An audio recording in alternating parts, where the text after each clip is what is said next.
Bismillahirrahmanirrahim. Assalamualaikum warahmatullahi wabarakatuh.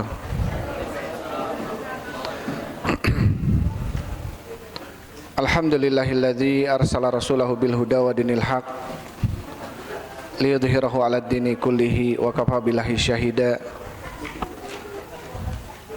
Wa asyhadu an la ilaha illallah wahdahu la syarikalah iqraran bihi wa tauhida. Wa asyhadu anna Muhammadan abduhu wa rasuluh. Allahumma salli wa sallim ala nabina Muhammadin wa ala alihi wa ashabihi ajmain, amma ba'd. Ikhwan wa akhwati fillah, hafizakumullah. Hadirin wal hadirat rahimani wa rahimakumullah. Pertama-tama marilah kita panjatkan puji syukur kita kehadirat Allah Subhanahu wa taala karena atas limpahan rahmat dan karunia yang Allah berikan kepada kita semua, kita masih bisa melaksanakan sebagian kewajiban kita, yaitu talabul ilm. Mudah-mudahan langkah yang kita langkahkan ke majelis ilmu ini menjadi penyebab dimudahkannya langkah kita menuju surga Allah Subhanahu wa taala. Karena dalam sebuah hadis Rasulullah sallallahu alaihi wasallam mengatakan, man salaka tariqan yaltamisu fihi ilman sahalallahu lahu bihi tariqan ilal jannah. Barang siapa yang melangkahkan kakinya untuk mencari ilmu agama, maka Allah akan mudahkan baginya langkah menuju surga. Maka kemudahan di dalam mencari ilmu agama adalah salah satu bentuk atau bukti bahwasanya Allah Subhanahu wa taala menginginkan kita menjadi hambanya yang lebih baik. Karena ketika Allah Subhanahu wa taala menghendaki hambanya menjadi orang yang baik, maka Allah akan jadikan hamba tersebut orang yang faqih, orang yang faham di dalam ilmu agamanya. Sebagaimana dalam sebuah hadis Rasulullah sallallahu alaihi wasallam mengatakan, man yuridillahu bihi khairan yufaqihu fiddin. Barang siapa yang Allah kehendaki baginya kebaikan, Allah akan fahamkan dia di dalam agamanya. Jadi ketika Allah Subhanahu wa taala menghendaki hambanya menjadi hamba yang baik menurut Allah, maka hamba tersebut akan dijadikan orang yang faham dalam ilmu. Maka hamba tersebut akan dijadikan orang yang faqih. Jadi kehendak kebaikan dari Allah untuk hambanya bukan berbentuk harta. Jangan sampai kita mengira bahwasanya ketika Allah menghendaki hambanya baik, maka hamba tersebut akan dijadikan orang kaya gitu. Enggak. Jangan sampai kita menyangka ketika Allah menginginkan hambanya menjadi hamba yang lebih baik, berarti Allah akan menjadikan hamba tersebut menjadi pejabat misalkan di negaranya. Enggak. Tapi ketika Allah Subhanahu wa taala menghendaki hambanya menjadi hamba yang baik, maka Allah akan jadikan hamba tersebut orang yang faham di dalam ilmu agama. Karena Rasul mengatakan, man yuridillahu bihi khairan yufaqihu fiddin. Barang siapa yang Allah kehendaki baginya kebaikan, maka Allah akan fakihkan dia di dalam ilmu agama. Maka kemudahan di dalam menuntut ilmu ya patut untuk kita syukuri, karena ini adalah bentuk hidayah. Berarti Allah menginginkan kita menjadi hamba yang baik. Ikhwan wa akhwati fillah, hafizakumullah. Insyaallah kita lanjutkan pembahasan kita dalam kitab Riyadhus Shalihin karya Imam Nawawi rahimahullahu taala. Terakhir kita sampai ke bab tahrimi libasil harir ala rijal. Bab haramnya memakai pakaian yang terbuat dari sutra bagi laki-laki. Wa tahrimi julusihim alaihi, dan haramnya duduk di atas tikar atau alas yang terbuat dari sutra. Wastinadihim ilaihi, dan haramnya bersandar ke tempat duduk yang tempat sandarannya terbuat dari sutra. Wa jawazi labsihi linnisa, dan bolehnya memakai sutra untuk perempuan. Ini sudah kita bahas ya pekan yang lalu. Sekarang kita masuk ke bab setelahnya, bab 123. Nggak dibagikan kitabnya? Coba sebelah sini. Ada kitabnya, bagikan aja biar bisa ini. Coba nanti dicari babu jawaz lubsil harir liman bihi hikatun. Bab 123 ya. Bisa dilihat bukunya. Bismillahirrahmanirrahim. Qala rahimahullahu taala, berkata Imam Nawawi rahimahullahu taala, babu jawazi lubsil hariri liman bihi hikatun. Perhatikan. Babu jawazi lubsil harir, bab bolehnya memakai sutra liman bihi hikatun, bagi orang yang terkena penyakit gatal. Ya, bagi orang yang mempunyai apa? Gatal-gatal, budug misalkan ya, aratel. Jadi ini pengecualian dari Rasulullah SAW. Sudah kita sebutkan ya, salah satu pengecualian dari Rasulullah adalah salah satunya illa rukman fi thawb, kata Rasul, kecuali beberapa garisan dalam baju boleh. Ketika ada yang robek di baju kita, tidak ada benang kecuali sutra, kita tambal dengan sutra, boleh. Ya, berarti menunjukkan bahwasannya apa? Materialnya sedikit, bukan keumuman sutra, tapi hanya beberapa helai saja. Kalau dalam riwayat tadi sebutkan illa rokman fi thawb, kecuali beberapa garis dalam baju pakaian. Sebagian mengatakan rokman fi thawb 3 garis. Setelah menyebutkan bab, Imam Nawawi rahimahullahu taala membawakan hadis. Dalam masalah ini ada satu hadis ya. Ini perhatikan. Dalam masalah ini ada satu hadis. An Anas bin Malik, semoga Allah meridainya, dari sahabat Anas bin Malik, semoga Allah Subhanahu wa taala meridainya. Qala, berkata, rakhasa Rasulullah sallallahu alaihi wasallam li Zubairi wa Abdurrahman bin Auf. Rakhasa, telah memberikan keringanan, telah memberikan rukhsah. Siapa yang memberikannya?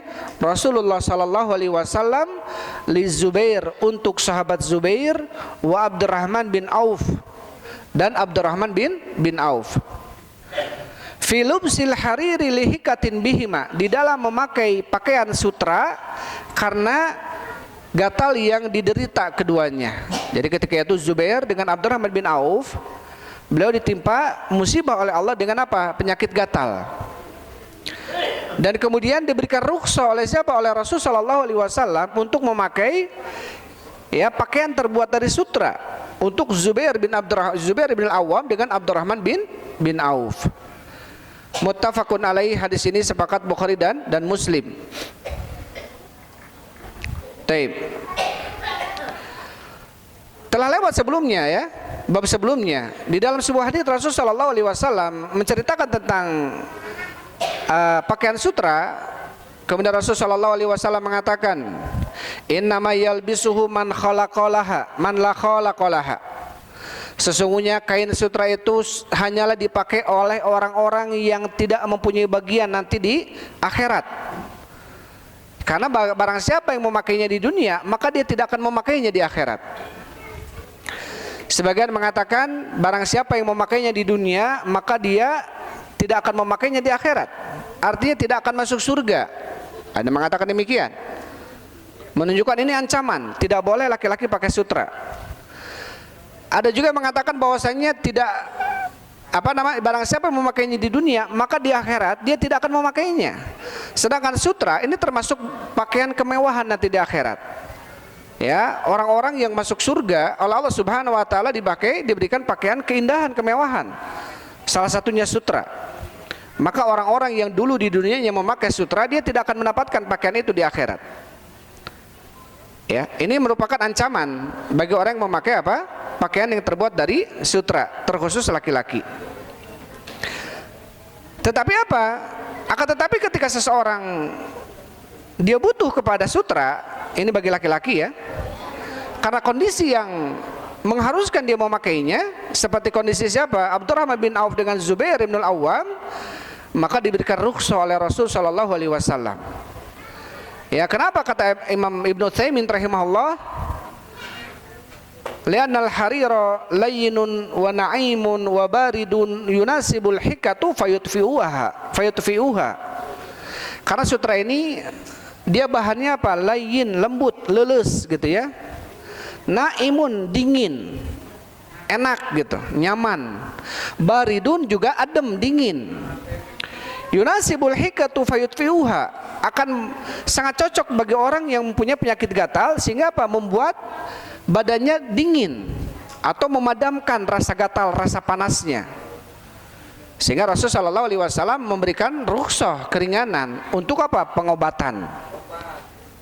Jadi untuk sesuatu yang sifatnya harus memakainya, maka sutra boleh bagi siapa? Bagi laki-laki. Ya, adapun bagi perempuan sudah kita katakan ya, boleh bagi perempuan, tetapi bukan berarti kan we da boleh iya ibu-ibu ngararangnya sutra gitu ya, kayak tuh dia gegeleyengan. Nah, ini nggak boleh. Ya, tentunya boleh dipakai oleh seorang istri, dia di hadapan suaminya berhias, berindah-indah di hadapan suaminya. Karena sutra ini termasuk kain yang apa? Yang halus, yang bisa menerawang atau membuat lekukan tubuh. Sedangkan termasuk salah satu yang dilarang oleh Rasulullah SAW apa? Nisaun kasiyatun ariyat, perempuan-perempuan yang berpakaian tapi telanjang. Engkau berpakaian, engkau berhijab, tapi lekukan tubuhnya terlihat. Nah, ini nggak boleh.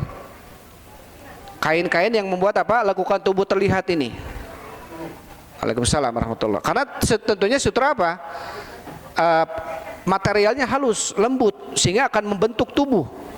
Maka tentunya bagi perempuan dibolehkan sutra. Tentunya lebih baik memakainya di depan mahramnya, depan suaminya, depan anak-anaknya, depan bapaknya. Ya. Taib. Maka tentunya secara keumuman sutra ini tidak boleh. Dan diberikan kebolehannya yang pertama apa? Ketika memang butuh untuk apa? Memakainya karena pengobatan. Seperti tadi apa? Gatal. Ya, jadi kalau kita gatal boleh pakai itu. Kalau tidak berarti tidak boleh. Yang kedua adalah kalau pakaian tersebut raqman fi thawb, artinya apa? Beberapa helai di dalam baju. Sebagian mengatakan arba'atu asabi, empat jari. Ya, raqman fi thawb, 4 jari yang ada di baju. 4 jari ini cuma berapa sentimeter gitu ya. 4 jari cuma berapa sentimeter.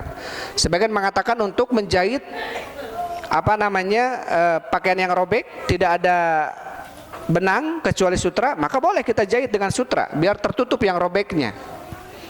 Berarti sesuatu yang yasir, sesuatu yang ringan, sesuatu yang sedikit. Atau kata Syekh Utsaimin, idza kana mukhtalitan wal aktsaru duhuran masih wal harir. Atau apa? Atau sutra dia bercampur dengan bahan yang lainnya, tetapi kebanyakannya bahan yang lainnya bukan sutra.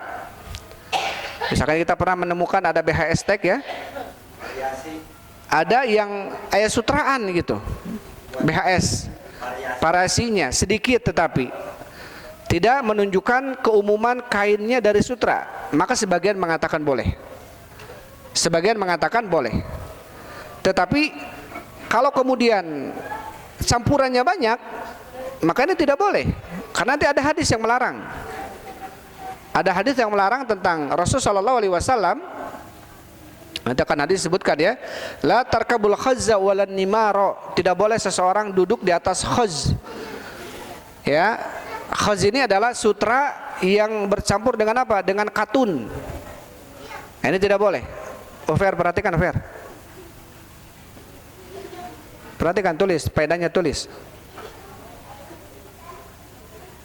Dan di sini al-khazza ini adalah al-hariru yakhtalitu bisuf. Sutra yang bercampur dengan apa? Dengan suf, dengan katun. Di sini dilarang oleh Rasulullah SAW. Berarti apa? Yang campurannya menunjukkan apa?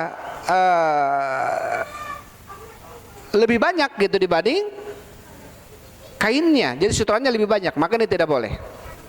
Tetapi yang campurannya yang sifatnya raqman fi thawb, yang hanya 4 helai saja, artinya sedikit, maka tidak apa-apa. Kemudian yang keempat yang dibolehkan adalah fil harbi, ketika seseorang sedang berperang. Ketika seorang sedang berperang, maka ini apa? Maka ini dibolehkan. Sebagian ulama membolehkan tentara kita pakai harir, pakai sutra ketika bertemu dengan musuh, agar musuh merasa ghaid, yagidu qulubuhum, artinya merasa marah, merasa iri dengan para tentara muslim memakai pakaian dari sutra gitu. Karena sesuatu yang bisa membuat marah orang kafir, maka ini dibolehkan dalam Islam. Sesuatu yang bisa membuat marah orang kafir, maka ini dibolehkan dalam Islam. Taib. Yagidu qulubu fariqum minhum. Taib, ya, dalam ayat disebutkan salah satu yang membuat apa namanya dibolehkannya memakai sutra adalah ketika sedang berperang. Ketika sedang berperang. Kenapa kemudian ketika sedang berperang dibolehkan? Karena apa? Kullu syai'in yaghidul kuffaru fa innahu matlub, kata Syekh Utsaimin.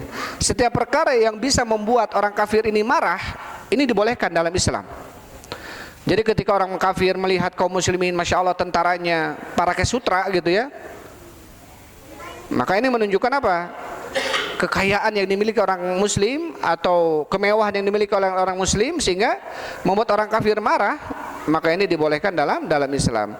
Lianna dzalika yughidul kuffar, karena hal itu bisa membuat orang kafir marah.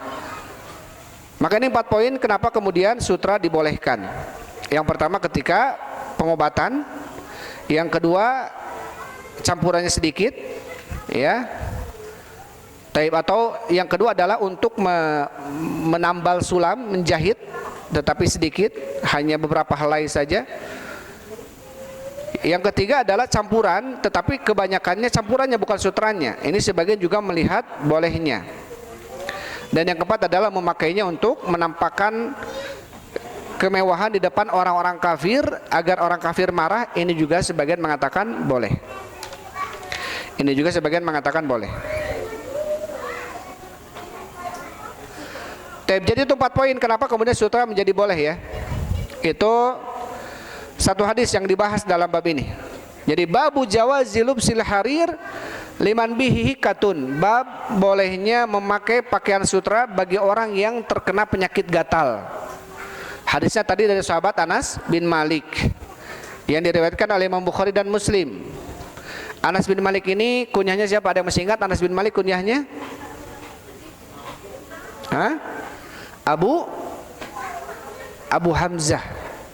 Anas bin Malik ini Abu Hamzah. Rasul sallallahu alaihi wasallam. Berapa tahun beliau membantu Rasulullah? Selama Rasul di Madinah berapa tahun? 10 tahun ya.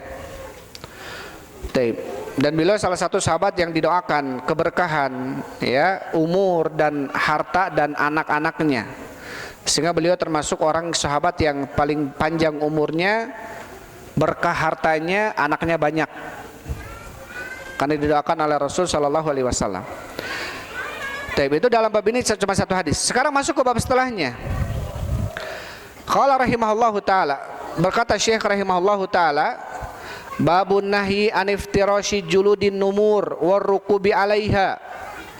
Bab an-nahyi, bab larangan aniftirashi, untuk menjadikan firash, tempat duduk ya, tempat tidur, sesuatu yang dibentangkan. Iftirash ini baik karpet, sejadah ya, tempat duduk, atau untuk kita jadikan jok kendaraan kita atau tunggangan kita, hewan, atau di atas hewannya pakai itu gitu ya. Ini juga sama, iftirash namanya. Yang terbuat dari apa? Juludin numur, dari kulit macan. Warukubi alaiha, dan tidak bolehnya apa? Menunggangi tunggangan yang di atas tunggangan itu ada kulit macan.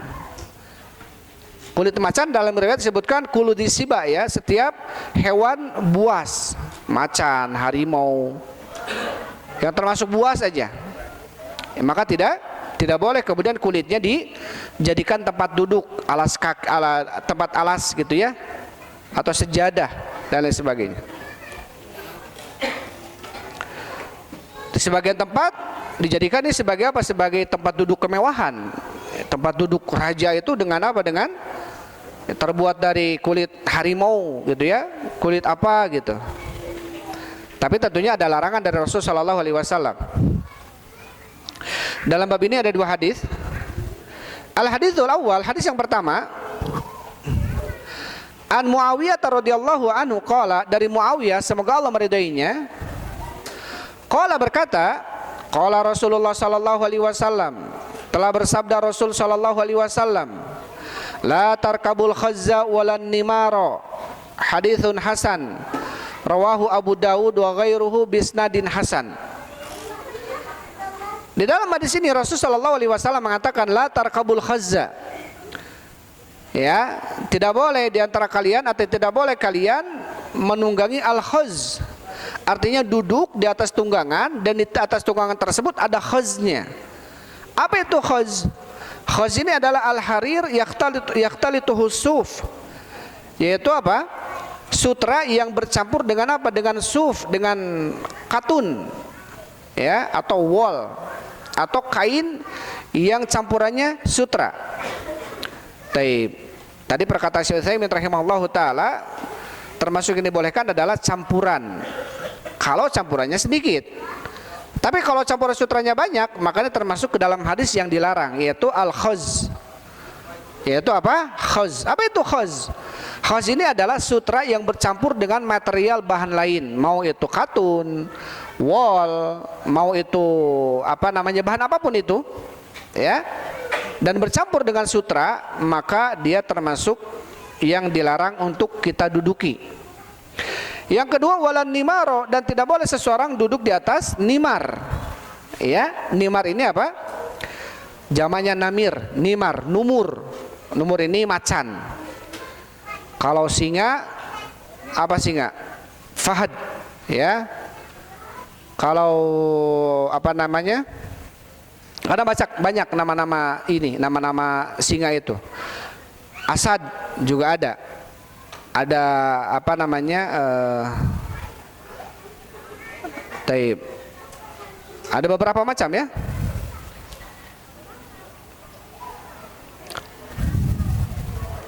Ada nimar, ada asad, ada fahad.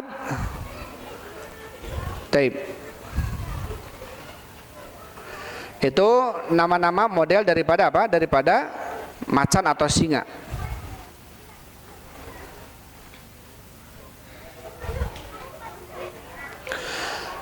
Di dalam hadis ini disebutkan oleh Rasulullah sallallahu alaihi wasallam larangan.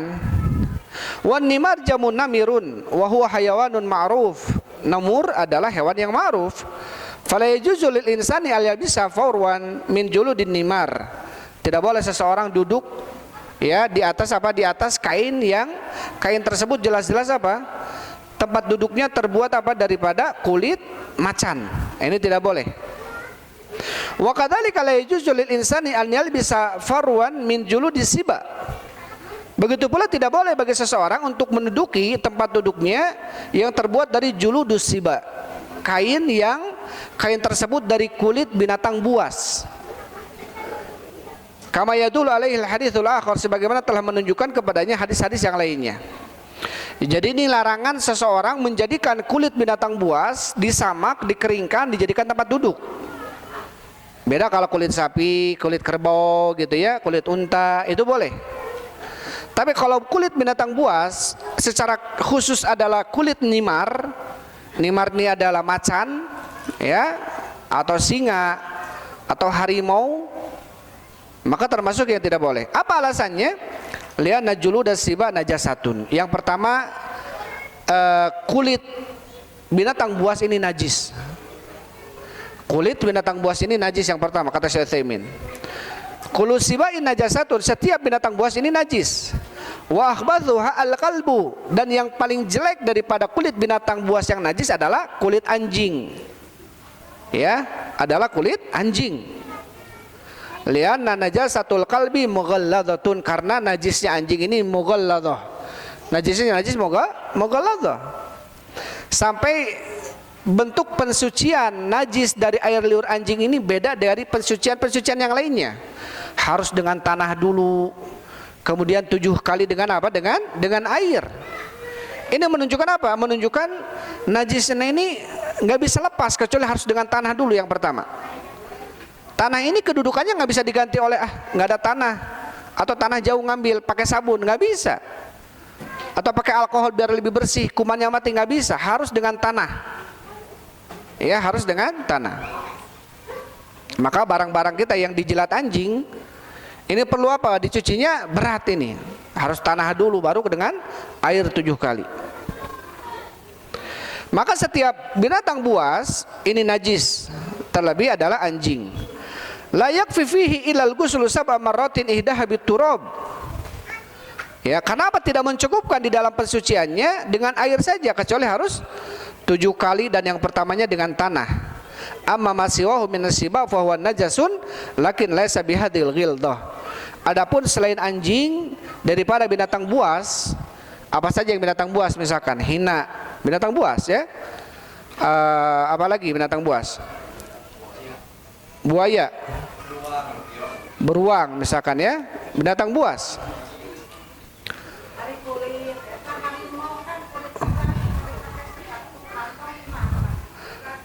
Taib. Adapun kulit ular, ya, ini sebagian nggak masuk ke dalam siba, tapi di sisi lain dia punya taring dinab, ya, hewan yang punya taring. Maka sebagian mengatakan masuk ke dalam sesuatu yang ditidakbolehkan. Ya, sesuatu yang tidak bolehkan. Kantong sur ya terbuat dari apa? Dari kulit buaya. Darat deh, buaya lagi.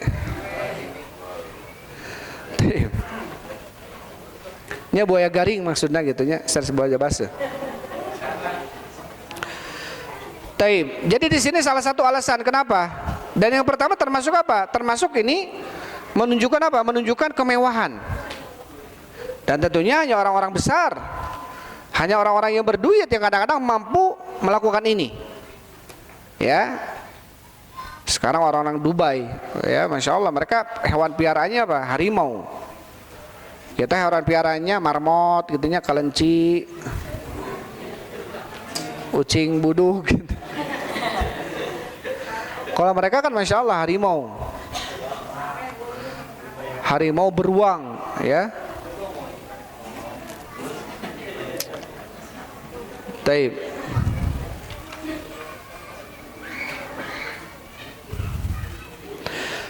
Itu salah satu alasannya. Kemudian yang kedua, hadis yang kedua, wan abil malih an abihi, dari Abul Malih dari bapaknya, dari Malih. Masya Allah, ini ada sahabat Malih, ya.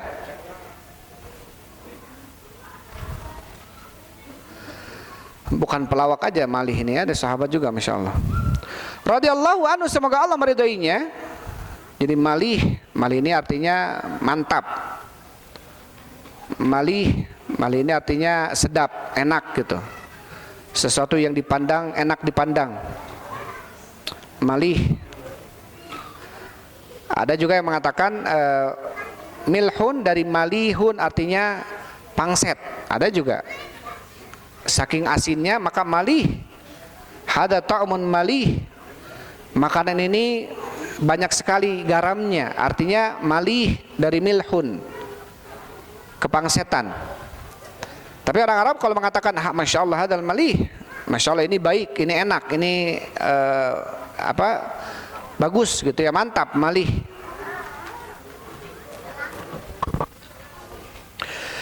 Semoga Allah meridhoinya. Ana Rasulullah sallallahu alaihi wasallam, bahwasanya Rasul sallallahu alaihi wasallam nahaan juludis siba, bahwasanya Rasul sallallahu alaihi wasallam melarang, ya, dari julus siba, menduduki binatang buas. Artinya menduduki binatang buas, kulit daripada binatang buas. Rawahu Abu Daud wa Tirmidzi wa Nasai biasa nida as-sahih atau sihah. Hadis ini diriwayatkan Abu Daud dan Tirmidzi dan Nasai dengan sanad-sanad yang sahih. Taib, dengan sanad-sanad yang sahih. Wa fi riwayat Tirmidzi, dan di dalam riwayat Tirmidzi, naha an juludis siba an tuftarasya, melarang daripada juludis siba, kulit-kulit binatang buas antuh tarosya dijadikan tempat duduk. Iftiros ini tempat duduk. Firosh ya, tempat alas gitu ya, firosh ini.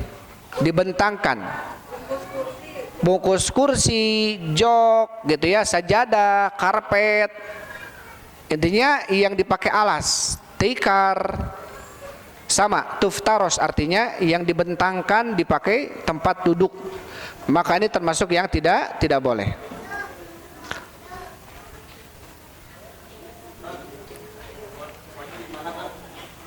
Kalau dipakai untuk baju, masya Allah pertanyaannya ya. Tadi kan dilarang untuk duduk ya, dilarang untuk duduk. Kalau di baju di mana? Karena ilat daripada larangan ini adalah najis, berarti dipakai baju juga nggak boleh. Dibikin jaket juga nggak boleh. Padahal ini kalau ada ini mahal sekali, masya Allah harganya ya. Mahal sekali harganya kalau ada. Karena ilatnya adalah salah satunya najis, berarti apalagi dipakai baju. Apalagi dipakai baju. Kemudian Syekh Utsaimin mengatakan amma juludud dha'ni wa juludu ma tahilluhu zakatu. Adapun kulit kambing, domba, dha'an. Taib.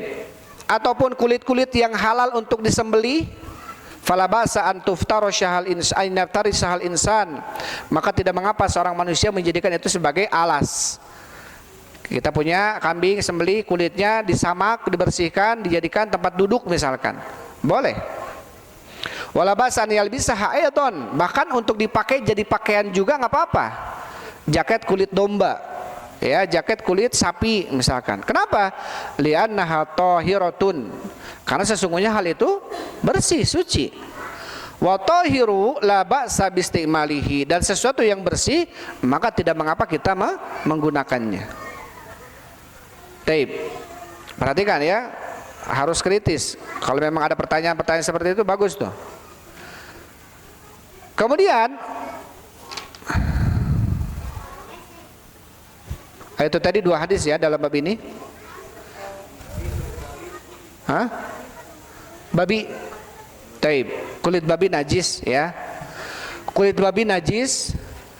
Walaupun sebagian mengatakan yang najis itu adalah dagingnya. Atau jadi begini, ada dalam kaidah setiap yang najis haram dan tidak setiap yang haram najis. Sekarang minuman keras haram, dia najis enggak? Enggak najis. Ini pendapat yang kuat. Walaupun sebagian lagi mengatakan apa minuman keras misalkan ininya namanya alkohol lah misalkan ya, jangan alkohol karena alkohol dipakai untuk pengobatan. Arak lah misalkan ya. Arak itu najis enggak? Dia memabukkan, sesuatu yang haram maka najis, dan bukan sesuatu yang najis pasti haram, dan tidak sesuatu yang haram itu najis. Maka sebagian mengatakan babi haram. Apakah babi najis? Ini menjadi pertanyaan. Ini menjadi masalah gitu ya di antara para ulama. Sebagian mengatakan yang haramnya itu dimakannya, adapun disentuhnya tidak najis. Misalkan begini, kita ke hutan, kita sudah wudu nih, lagi sholat, babi nyenggol kita, najis nggak? Nggak najis. Tapi kalau kita lagi sholat, terus anjing ngejilat kita, najis nggak? Najis, gitu. Tetapi ini menjadi perselisihan di antara para ulama. Tetapi jumhur ulama mengatakan najis, ya. Jumhur ulama mengatakan babi kulitnya pun najis. Allah alam bisawab. Jadi nggak boleh pakai jaket dari kulit babi, ya. Walaupun sebagian ada yang berpendapat yang haram itu dimakannya, tapi kalau dipakainya enggak haram. Tetapi yang kuat wallahu alam adalah najis dan tidak boleh dipakai. Karena tersebar sekarang ya jaket-jaket kulit dari kulit babi.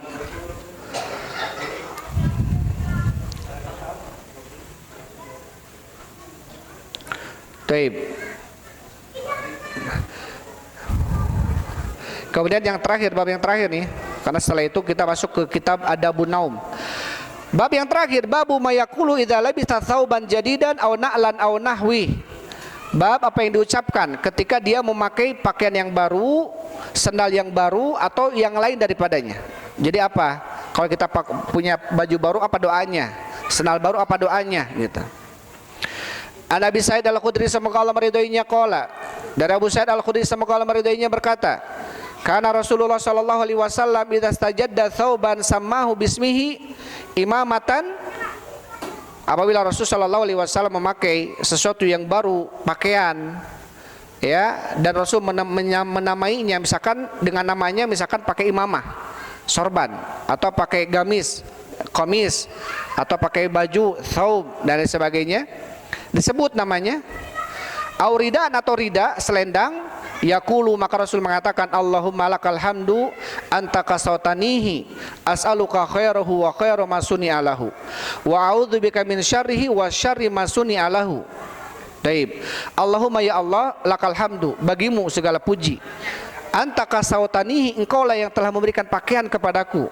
As'aluka khairahu wa khairu ma suni'alahu. Aku meminta kepadamu kebaikan pakaian ini dan kebaikan yang telah dibuat untuk orang yang memakai pakaian ini, gitu ya. Wa a'udzubika min syarri wa syarri ma suni'alahu, dan aku berlindung kepadamu dari kejelekan pakaian ini dan kejelekan yang telah dipakai oleh kejelekan oleh orang yang memakainya, gitu ya, oleh yang dibuat untuknya, artinya orang yang memakainya. Rawahu Abu Daud wa Tirmidzi. Nanti itu ditulis dihafal ya. Allahumma lakal hamdu anta qastatanihi. Kalau dalam riwayat anta kasautanihi hadza, ya, as'aluka khairu wa khairu ma suni'alahu wa a'udzubika min syarrihi wa syarri ma suni'alahu. Itu doa ketika kita mau memakai pakaian yang baru, ya, sandal yang baru, kopiah yang baru, imamah yang baru dan lain sebagainya. Itu saja mungkin bisa sampaikan karena satu lagi azan. Berarti dengan ini kita selesai daripada bab adabu. Ini kita masuk ke adabu libas, ya. Adab tentang berpakaian. Adabu ta'am, adab tentang makanan. Dan sekarang kita masuk ke adabun naum, adab etika tentang tidur. Masya Allah, ini Islam ini mengatur segala hal, sampai masalah tidur pun diatur. Wallahu a'lam bishawab. Alhamdulillah wassalatu wassalamu ala Rasulillah. Subhanakallahumma rabbana bihamdik asyhadu an la ilaha illa anta astaghfiruka wa atubu ilaik. Assalamualaikum warahmatullahi wabarakatuh.